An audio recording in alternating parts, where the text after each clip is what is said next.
नमस्कार, आप देख रहे हैं आरएडी न्यूज। मैं हूं योगेश चक्रवर्ती। विपक्षी एकता के सूत्रधार नीतीश कुमार क्या नाराज हैं?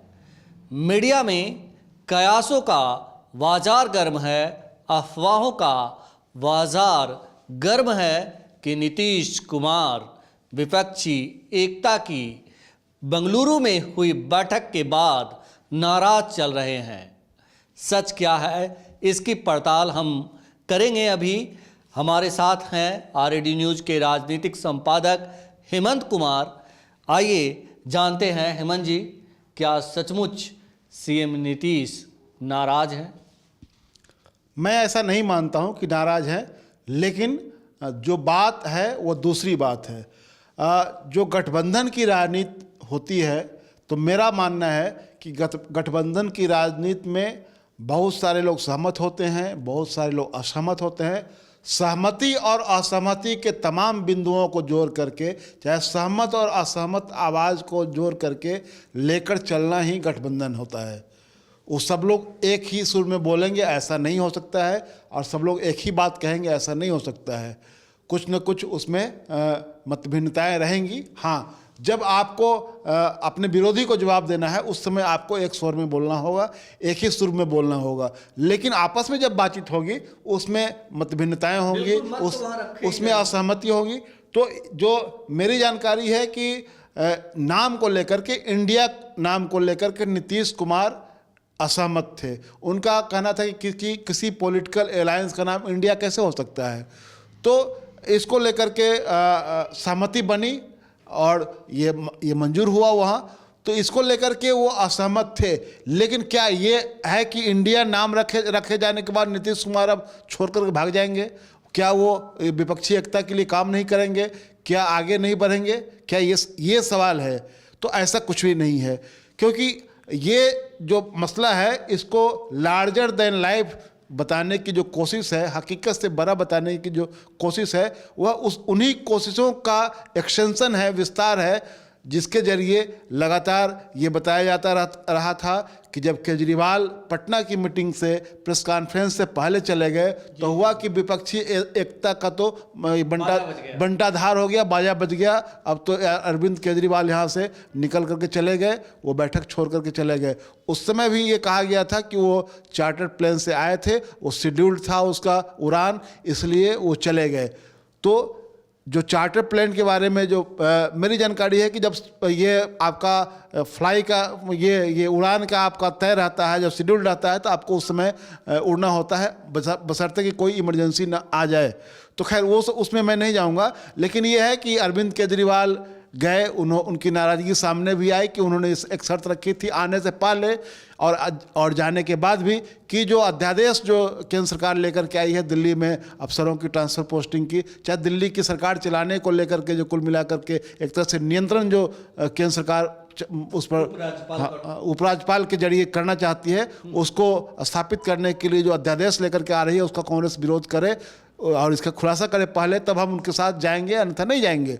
लेकिन वो मामला जितना बड़ा दिख रहा था, वो मामला सेटल हो गया। वो कैसे वो मामला सेटल हुआ, वो मीडिया में खबर, बहुत बड़ी खबर नहीं बनी। वो अचानक हुआ कि अरविंद केजरीवाल भी मीटिंग में आ रहे हैं, कांग्रेस ने सहमति दे दी है। तो जिसको बहुत बड़ा दिखाया जा रहा था कि अब तो बंटाधार हो गया, अरविंद केजरीवाल भाग गए छोड़ करके, और अब आगे ये दूसरा वो उधर ये एनसीपी का जो महाराष्ट्र में हुआ, उसको लेकर के हुआ कि अब वहाँ एनसीपी टूट गई। और उसके बाद अभी क्या हो रहा है, एनसीपी के जो 2 दिनों से जो तमाम लोग शरद पवार के यहाँ जो गणेश परिक्रमा कर रहे थे, उसके पीछे मकसद क्या है? आखिरकार वो अगर इतने मजबूत होते तो वहाँ गणेश परिक्रमा करने की ज़रूरत नहीं होती। आज की तारीख में मुझे लगता है कि शरद पवार ज़्यादा मजबूत हैं और इन लोगों की सदस्यता जा सकती है, इस वजह से ये गणेश परिक्रमा हो रही है, अपनी सदस्यता बचाने के लिए। तो ये जो कुछ हो रहा है, ये है कि मैं इसलिए इन बातों की चर्चा कर रहा हूँ कि नीतीश कुमार की नाराज़गी की खबर ऐसे ही फैलाई जा रही है, और मीडिया के पास तो जाहिर सी है कि उसको खबर चाहिए, और वो उनके लिए खबर है कि नीतीश कुमार नाराज़ हुए। तो नीतीश कुमार असहमत हुए, नाराज नहीं हुए। दूसरी बात मैं बता रहा हूं कि यही जो परसेप्शन है नाराजगी दिखाने का और टूट दिखाने का, बिहार में क्या हो रहा था, बिहार विधानमंडल का 10 तारीख को जो सत्र यहाँ शुरू हुआ था, उसके पहले क्या खबरें चल रही थी कि नीतीश कुमार तेजस्वी यादव में बन नहीं रही है, लालू यादव के साथ नीतीश कुमार का खटपट चल रहा है, अब यह सरकार नहीं चलने वाली है।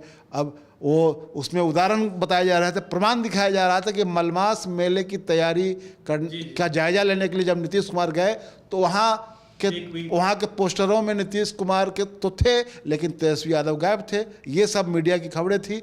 और जब विधानमंडल का सत्र शुरू हुआ उसके बाद ये खबरें अचानक सीन से गायब हो गई, ड्रॉप कर दी गई। हुआ क्या कि नीतीश कुमार लगातार 2 दिनों तक तेजस्वी यादव को अपने साथ गाड़ी में बिठा करके अपनी गाड़ी में और विधानसभा आए। पूरा विमर्श बदल गया। विमर्श शिफ्ट कहाँ हो गया कि एक चार्जशीटेड भ्रष्टाचारी डिप्टी सीएम को नीतीश कुमार क्या अपने बगल में बिठाएंगे? CCC पर कभी कॉम्प्रोमाइज़ नहीं करने वाले नीतीश कुमार क्या उनसे इस्तीफा मांगेंगे? विमर्श यहाँ शिफ्ट हो गया। अब क्या हुआ, नीतीश कुमार न इस्तीफा उन्होंने मांगा, न नीतीश कुमार ने कोई सफाई मांगी तेजस्वी यादव से। विपक्ष की बैठक में शामिल होने के लिए नीतीश कुमार, लालू यादव और तेजस्वी यादव एक प्लेन से पटना से बेंगलुरु गए, बेंगलुरु से वापस उसी प्लेन से आए। जब पटना में वो उतरे तो नीतीश कुमार अपनी कार में लेकर के तेजस्वी यादव और लालू यादव को उनके 10 सर्कुलर रोड पर जाकर के उन्होंने उनको छोड़ा उनके आवास पर, और फिर उसके बाद वहाँ से घर गए।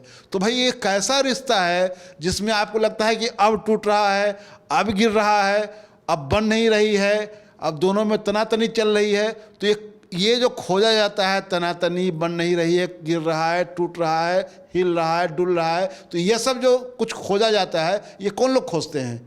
ये खोजने के पीछे कोई ये परसेप्शन बनाने का मतलब, उसी तरह का परसेप्शन नीतीश कुमार के बारे में बनाया जा रहा है। मैं कहता हूं कि नीतीश कुमार बहुत सारी चीज़ों से, जब गठबंधन में है, 26 पार्टी है, किसी के पास 38 पार्टी है, तो 38 पार्टी जहां है वहां बोलने की आज़ादी बहुत लोगों के पास नहीं है।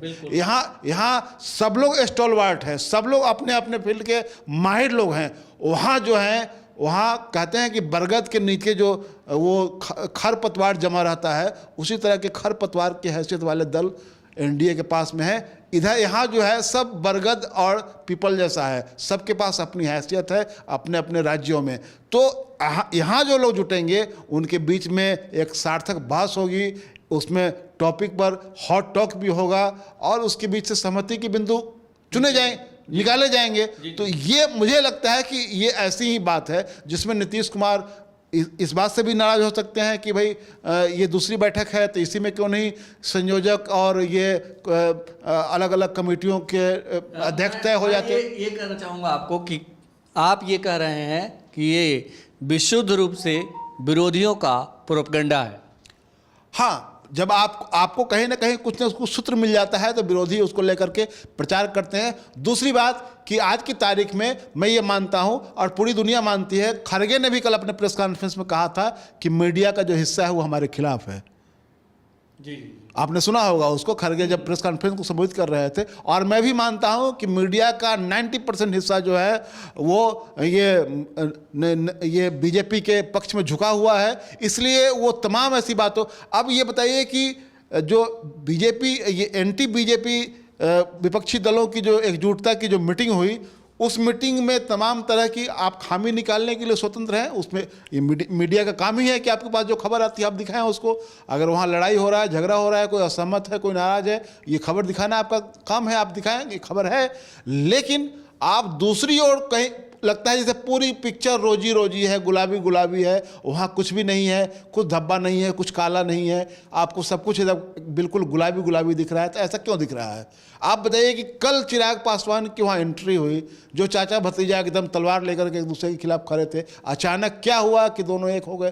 कोई स्टोरी मेन स्ट्रीम मीडिया में उस तरह का मुझे नहीं आज दिखा कि ये अचानक क्या डंडा मोदी जी ने घुमाया कि दोनों दो किनारों पर खड़े, नदी के 2 किनारों पर खड़े लोग एकजुट हो गए। बिल्कुल, और ये कह दिया कि हमारा दिल गार्डन हो गया मिल करके, हम बाग हो गए मिल करके। ये जी बिल्कुल, जी खुद चिराग पासवान भावुक हो गए।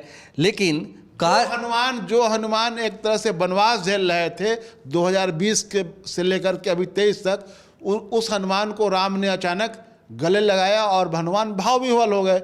ये बताइए कि कहा जा रहा है कि सीएम नीतीश जो है इसलिए नाराज हो गए कि उन्हें संयोजक बनना था, उसकी घोषणा होनी थी, लेकिन कांग्रेस ने जो है बेंगलुरु बैठक को हाईजैक कर लिया। बिल्कुल ऐसा नहीं है। आप अगर तो बताइए, क्या पटना बैठक को नीतीश कुमार ने हाईजैक कर लिया था? जो जहां होस्ट करेगा वही वहां सारा इंतजाम करेगा वहां। अब जो लोग कह रहे हैं कि नीतीश कुमार के खिलाफ वहां पोस्टर लगा, और उसमें ये खोजा जा रहा है कि कांग्रेस ने लगवाया जानबूझ करके, क्योंकि सिक्योरिटी जोन में वो पोस्टर कैसे लग गया? वहां तो पुलिस रहती है। और पटना में क्या हुआ था? पटना में इनकम टैक्स चौराहे से लेकर के हवाई अड्डा के बीच में कितना पोस्टर लगा हुआ था? ठग ऑफ हिंदुस्तान, ये लगा हुआ था ना। ये किसने लगवाया था? ये क्या नीतीश कुमार ने लगवा दिया था कि लालू यादव ने लगवाया था? ये बीजेपी ने लगवाया था। तो और वहां बेंगलुरु में पोस्टर लग गया तो कांग्रेस ने लगवा दिया, ये बात भी आ रही है। तो ये लोग कौन, ये परसेप्शन कौन बना रहा है? कौन लोग ये कह रहे हैं कि नीतीश कुमार को अपमानित करने के लिए पोस्टर लगा कि मोस्ट अनस्टेबल पीएम कैंडिडेट? तो आप ये बताइए कि ये पोस्टर कांग्रेस ने लगवा दिया जैसा प्रचारित किया जा रहा है। यही नहीं, अगवानी घाट पुल जो गिरा उसके भी पोस्टर लगवाए गए और बताया गया कि मतलब बिहार में की तस्वीरें ऐसी है। मैं बता रहा हूँ कि मीडिया का दो मुहापन जो है, अगवानी घाट पुल गिरा वो तो हुआ, लेकिन वहाँ किशनगंज में जो पुल गिरा वो तो नहीं। अब मीडिया की बड़ी खबरें 2018 में वाराणसी के कैंट जो रेलवे स्टेशन है वहाँ का फ्लाई ओवर गिरा और 18 लोगों की मौत, दर्दनाक मौत हुई। कई घायल लोग तड़पते रहे। उससे मतलब दर्दनाक हादसा तो कम से कम बिहार में नहीं हुआ। नहीं, मैं ये कह रहा हूँ कि आपका जो दोमुहापन है और कैसे एजेंडा सेट करते हैं आप, इसको मैं दिखाने की कोशिश कर रहा हूँ। बिहार में ही दोनों घटनाएं हुई। वो पूरा जो NHAI के कंट्रोल में है वो पूरा केंद्र सरकार की इसमें बन रहा है, उसमें बिहार सरकार का कोई से नहीं है। तो वो जो पुल गिरा तो उसके बारे में कोई चर्चा बिहार में ही है। वो उस पुल के गिरने पर कोई चर्चा नहीं हुई, इस पुल के गिरने की ज़्यादा चर्चा हुई। हम कह रहे हैं कि इसके ये भी क्यों गिरा, ये बड़ा सवाल है। इसकी जांच होनी चाहिए, जवाबदेह लोगों पर कार्रवाई होनी चाहिए। सरकार की जिम्मेवारी है कि आप कैसा पुल बनवा रहे हैं जो इस तरह ताश के पत्तों की तरह बिखर जा रहा है। इसके पहले भी वो गिरा था पिछले बारिश में। तो ये सब जांच का विषय है। लेकिन आप जिस तरह पिक एंड चूज करते हैं, जिस तरह के एक चीज़ को दबाते हैं दूसरी चीज़ को उठाते हैं, वो मैं कह रहा हूं कि मीडिया का ये जो रवैया है। और इसीलिए मैं उदाहरण गिरा रहा था कि वहाँ नीतीश कुमार के खिलाफ पोस्टर लगे तो ये चर्चा हुई कि वहाँ कांग्रेस ने लगवा दिया है। तो ये उनके भीतर, विपक्ष के भीतर में नाराजगी के, आपसी टकराव के तत्व ढूंढने के, फैक्ट ढूंढने के जो तरीके हैं मीडिया के, वो बहुत सिलेक्टिव हैं। और इसीलिए वो सिलेक्टिव होकर के वहाँ ज़्यादा कुछ ढूंढते हैं, दूरबीन लगा करके देखते रहते हैं कि वहाँ क्या क्या दिखाई दे रहा है, वहाँ अंदर में क्या चल रहा है। तो नाम के आधार की इस पर नाम तय करने पर असहमति हो सकती है। मुझे भी जब ये नाम आया तो मैं तो एक पत्रकार के नाते मुझे भी बहुत ये पहली नज़र में सूट नहीं किया। लेकिन आज एक दिन बीते बीते मुझे लग रहा है कि ये नाम शायद विपक्ष ने सही चुना है कि इसको राजनीतिक रूप से काउंटर करने के लिए NDA को ये मुझे लगता है कि ज़्यादा सुटेबल है। शायद आपने वो देख लिया वीडियो जिसमें प्रधानमंत्री Narendra Modi vote for India का, बिल्कुल वो वोट फॉर इंडिया वाला जो नारा मोदी जी लगा रहे हैं मुंबई की एक सभा में, तो वो तो कांग्रेस उसको घुमाएगी, उसको भुनाएगी उसको। तो ये सब है, टैक्टिक्स है राजनीति में। अब इसमें जो ये एक पीढ़ी जो है उसके बीच के अंतर, उसके बीच के माने परसेप्शन, क्या क्या वो पीढ़ी सोचती है, किस लेवल पर जाकर सोचती है, क्या क्या ये चीज़ें इस्तेमाल करना चाहती है चुनाव में, ये सब बहस का विषय हो सकता है। रही बात, क्या अभी कोई संयोजक चुन लिया गया है? अभी कोई चेयरपर्सन चुन लिया गया है? बेंगलुरु की बैठक में नहीं चुना गया है। संयोजक चेयरपर्सन तो चुना जाना है। अगली बैठक मुंबई में होगी, उसका तारीख भी अभी अनाउंस नहीं हुआ है। तो विपक्ष की ओर से, ये बीजेपी की ओर से और बीजेपी की ओर झुकी हुई मीडिया की ओर से भी ये सवाल हमेशा उठाया जाता है कि चेहरा कौन होगा, प्रधानमंत्री का चेहरा नहीं बताया जा रहा है। बारात सजी हुई है, दूल्हा कौन होगा? उससे पहले फूफा जी नाराज हो गए। फूफा जी नाराज हो गए। ये चोरों की बारात सजी हुई है। कल बीजेपी के ऑफिशियल हैंडल से ये सब चल रहा था, चोरों की बारात सजी हुई है, दूल्हा कहाँ है? तो ये दूल्हा आप खोज रहे हैं, तो जिसको बारात निकालनी है, जिसको दूल्हा बनना है, वहाँ कोई बेचैनी नहीं है। बेचैनी इधर है क्योंकि विपक्ष का काम है सवाल पूछना कि आपको दूल्हा कौन है। तो वहाँ दूल्हा चुनने का सवाल नहीं है। सवाल यह है कि विपक्ष की जो एकजुटता हो रही है, और मेरा मानना है कि जो सब पावरफुल लोग वहाँ पर हैं, अपने अपने राज्यों के मजबूत पार्टियाँ हैं। आपने उनकी तुलना बरगद और पीपल्स से की है, जो बहुत ही सही की है, क्योंकि वहाँ यानी कि इंडिया में जो नेता हैं वो सचमुच बरगद और पीपल ही हैं, जो अपनी छांव में बहुत कई राज्यों में शीतलता प्रदान कर रहे हैं या करते हैं। उनकी अपनी एक छवि है। मतलब ये है कि वो सब जो है वो वाइब्रेंट लीडर्स हैं, अपने अपने राज्यों में उनकी ताकत है, वो राजनीति को प्रभावित करने वाले हैं, उनके पास जनाधार है। दूसरी ओर जो एनडीए के साथ जो है वो नाम गिनाने के लिए आप 38 है, लेकिन उनके पास बहुत सारे उस तरह के लोग नहीं हैं। वो सिर्फ नाम, वो पूर्वोत्तर के नॉर्थ ईस्ट के बहुत सारी पार्टियों को लाया गया है, जिन पार्टियों जिनका काम है कि यहाँ के पार्टियों के से सिंबल लेना और वहाँ जाकर के चुनाव। अब पता चलता है कि जेडीयू के वहाँ 7 विधायक जीत गए, तो चिराग पासवान की पार्टी के भी 2 विधायक जीत गए हुए हैं वहाँ पर वो नॉर्थ ईस्ट में। तो ये वहाँ कैसे, वहाँ की राजनीति का कोई कुछ कहा नहीं जा सकता, और वो उसका मेन स्ट्रीम की राजनीति से कुछ लेना देना नहीं होता है, उसका कोई असर नहीं होता है। तो ऐसी ढेर सारी पार्टियाँ एनडीए के साथ जुड़ी हुई है। मैं एक चीज़ जानना चाह रहा हूँ, मेरे अंदर इस बात की उत्सुकता है कि जब जो है इंडिया जो है अपना कन्वेनर और चेयरपर्सन चुनेगा, नीतीश कुमार विपक्षी एकता के सूत्रधार हैं, और ऐसे में क्या उन्हें कोई किनारा करने की कोशिश कर सकता है? बिल्कुल नहीं। मैं यह दावे के साथ कह रहा हूँ कि नीतीश कुमार आज अगर विपक्ष की एकता के सूत्रधार बने हैं तो वो कांग्रेस की सहमति से बने थे। कांग्रेस भी सहमत थी उनकी भूमिका को लेकर के, और उस भूमिका के तहत वो कर रहे थे। उसमें लालू यादव की भी सहमति है, उसमें तेजस्वी यादव की भी सहमति है, उसमें बिहार की सहमति है, और नीतीश कुमार सूत्रधार रहे हैं। इसमें बिहार की तमाम पार्टियां उनके साथ है जो महागठबंधन में है, चाहे लेफ्ट की पार्टी हो, चाहे वो तेजस्वी यादव ये लालू यादव की पार्टी हो, या नेता के रूप में लालू यादव तेजस्वी यादव हो, बाकी लोग हो, ये तमाम लोग उनके सूत्रधार की भूमिका को लेकर के तैयार हैं। और मुझे लगता है कि वो संयोजक इसके जरूर बनेंगे। और ये भी लग रहा है कि कांग्रेस के अध्यक्ष जो हैं मल्लिकार्जुन खड़गे, वो इसके अध्यक्ष चुने जाएं तो मुझे आश्चर्य नहीं होगा। ये ज़्यादा प्रभावी भूमिका में ये दोनों रहेंगे। तो नीतीश कुमार को संयोजक उस मीटिंग में, मुंबई वाली मीटिंग में बनना ही है। दूसरा कोई मुझे नहीं लग रहा है कि बनेगा। मैक्सिमम लोगों का समर्थन इनके साथ है, ये बात पक्का है, इसमें कोई ये गुरेज नहीं है। और जो ये बातें फैलाई जा रही है ये स्पष्ट है, जिनको भी ये बात समझनी चाहिए सबको, कि गठबंधन की जो राजनीति होती है उसमें असहमत लोगों को सहमत बनाना, एक बिंदु पर जुटाना, ये महत्वपूर्ण बात होती है। और क्लियर कर दूं कि आपने जो कहा कि सीएम नीतीश जो है इंडिया के नाम पर असहमति जताई थी, तो ये जानकारी मुझे भी है कि उन्होंने असहमति जताई थी, लेकिन बाद में उन्होंने अपनी सहमति भी इस पर दे दी थी, मेरी जानकारी के मुताबिक। हाँ, ये सही है। ये हम ये कह रहे हैं कि अगर असहमत भी, अगर जब आप गठबंधन की राजनीति में उतरते हैं तो अगर आप असहमत भी हैं तो आप सहमत आवाज़ों के साथ आपको खड़ा हो जाना होता है। जी। ये डेमोक्रेटिक नॉर्म्स यही है कि जब आप किसी एक टारगेट को लेकर चलते हैं और बहुत सारे लोगों को आप जुटाते हैं, उसमें असहमत अलग अलग विचारों के लोगों को लेकर के चलते हैं, तो उसमें आपको बहुमत का सम्मान करना होता है, और आप असहमत रहते हुए बहुमत के साथ आप खड़े दिखते हैं, खड़े होना पड़ता है, आपको दिखना पड़ता है।